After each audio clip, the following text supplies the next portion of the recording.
So back to what I was saying. Could be us. আসসালামু আলাইকুম, আপনারা দেখতে পাচ্ছেন এটি একটি আরসি কার্গো প্লেন যেটি আমি বানিয়েছি এবং আপনাদেরকেও দেখাবো এটি কিভাবে বানিয়েছি। সম্পূর্ণ মেকিং ভিডিও আছে, আপনারা দেখতে পাবেন। তার আগে কিছু ইনফরমেশন আছে যেগুলো আমি আপনাদেরকে মুখে বলে দিতে চাই।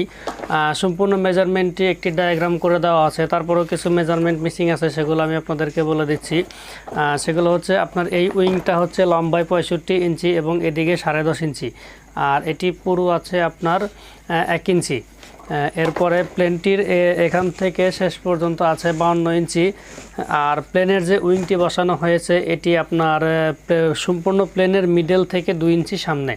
তো আপনার সম্পূর্ণ প্লেনের মিডল হচ্ছে এটি, আর এর থেকে 2 ইঞ্চি সামনে এসে উইংয়ের মিডল। তো এখানে বরাবর উইংয়ের মিডল আর আপনার প্লেনের যে মিডল তার থেকে 2 ইঞ্চি সামনে। এভাবেই সাধারণত উইংগুলো বসানো হয় এই ধরনের প্লেনে। আর এই রাডারটি আপনারা দেখতে পাচ্ছেন, রাডারটি আছে হাইটে আছে আপনার 12 ইঞ্চি, আর এলিভেটরটি আছে আপনার 28 ইঞ্চি। তারপর প্লেনের এদিকে আপনার উপর থেকে নিচ পর্যন্ত আছে 9 ইঞ্চি, এদিক থেকে এদিক পর্যন্ত আছে 9 ইঞ্চি। এরপর ল্যান্ডিং গিয়ার লাগানোর জন্য কিছু অংশ বাড়তি দেওয়া আছে, আর এদিকে সামনের ল্যান্ডিং গিয়ারটি লাগানো আছে।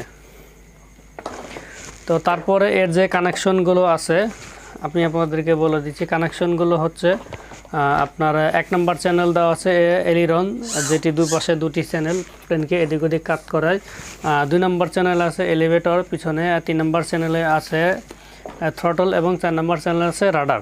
তো এর জন্য যা যা ব্যবহার করা হয়েছে, প্রথমে একটি ট্রান্সমিটার, একটি রিসিভার, একটি 2200 mAh এর ব্যাটারি, 2টি 30 অ্যাম্পিয়ারের ইএসসি, 2টি DJI 920 কেভি মোটর, 4টি সার্ভো মোটর ও 3টি ল্যান্ডিং গিয়ার, তারপর ককশিট, পিভিসি টেপ এবং কালার টেপ।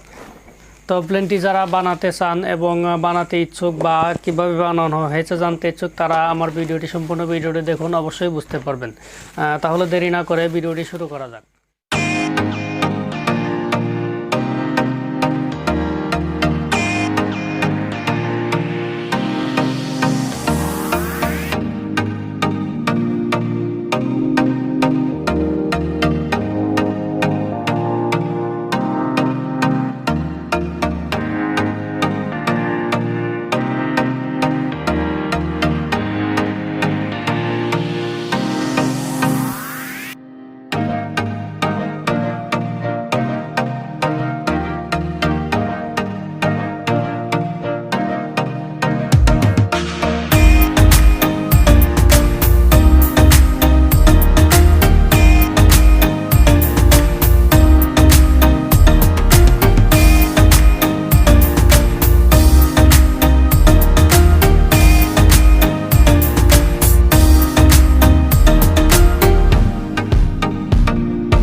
We go.